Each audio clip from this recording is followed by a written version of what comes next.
Aujourd'hui, on a parlé de start-up et recrutement. Le but était de montrer un petit peu aux étudiants et aux jeunes diplômés qui pouvaient être dans la salle qu'il y avait de belles opportunités en start-up et surtout les aider en fait à savoir où trouver ces opportunités-là. Pour vous donner une idée, on avait 7566 emplois créés. Encore une fois, c'est une estimation en 2013, contre 6190 en 2012. 22% entre 2012 et 2013. C'est-à-dire qu'on a un marché de l'emploi qui évolue de 22% à peu près, juste en start-up.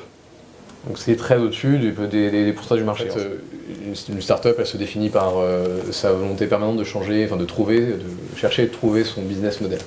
C'est l'idée de changement d'échelle. C'est l'idée d'avoir un business qui est scalable. Et du coup de se dire que quand on est dans cette phase de croissance exponentielle, on est une start-up. Quand on commence à aplatir un petit peu notre courbe de croissance, a priori c'est le moment où on devient ce qu'on appelle une PME de croissance et où on arrête d'être une start-up. Il y a différentes structures qui accompagnent des startups.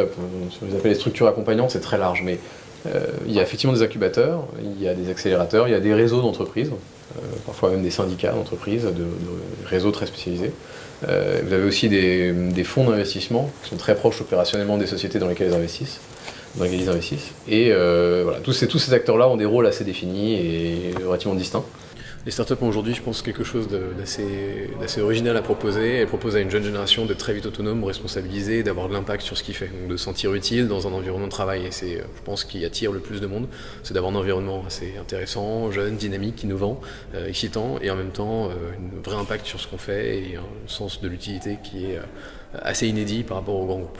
Pour les contrats pro, il y en a en start-up. Il ne faut pas dire qu'il n'y en a pas. Il y en a, ça embauche. Maintenant, n'allez pas chez les early stage, quoi. Enfin, n'allez pas chez les start-up trop jeunes.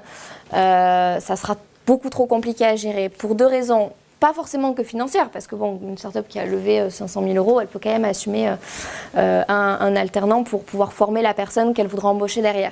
Mais j'espère qu'on a débloqué certains a priori sur notamment les start-up, la peur d'être dans une entreprise qui ferme 2 mois après son arrivée.